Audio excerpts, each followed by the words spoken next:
nous sommes en phase de retrait de la MINUSMA conformément à la résolution 2690. C'est un processus qui a été presque complété. Il reste quelques unités à retirer d'ici au 31 décembre. Donc nous pouvons considérer que l'objectif du retrait avant la fin de l'année va être atteint. C'est un objectif commun.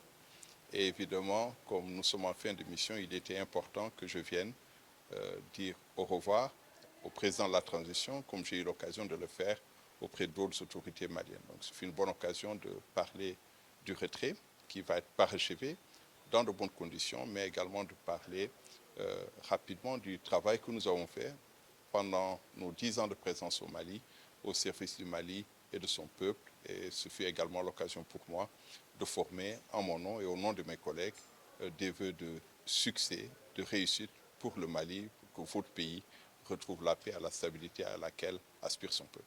Beaucoup a été fait. Très certainement que tout n'a pas été réussi et que quelque part, ce que nous avons fait n'a pas été à la hauteur des attentes.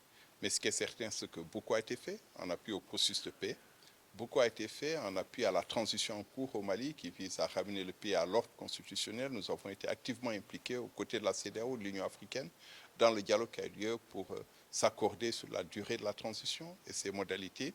Beaucoup a été fait en appui aux populations, en coordination avec les gouverneurs, les préfets, les sous-préfets, les autorités décentralisées à travers les centaines de projets, les milliers de projets, je dirais, que nous avons fait au cours des 10 dernières années, qui ont bénéficié à des millions de Maliens et de Maliennes. Beaucoup a été fait dans la protection des populations civiles. Mais encore une fois, cette action ne pouvait être parfaite parce que le maintien de la paix a des limites qui sont inhérentes à ce type d'opération. Le contexte malien n'était pas facile. C'est un contexte où la menace terroriste est une réalité et c'est une menace que les opérations de maintien de la paix ne sont pas outillées pour traiter, mais je pense que beaucoup a été fait.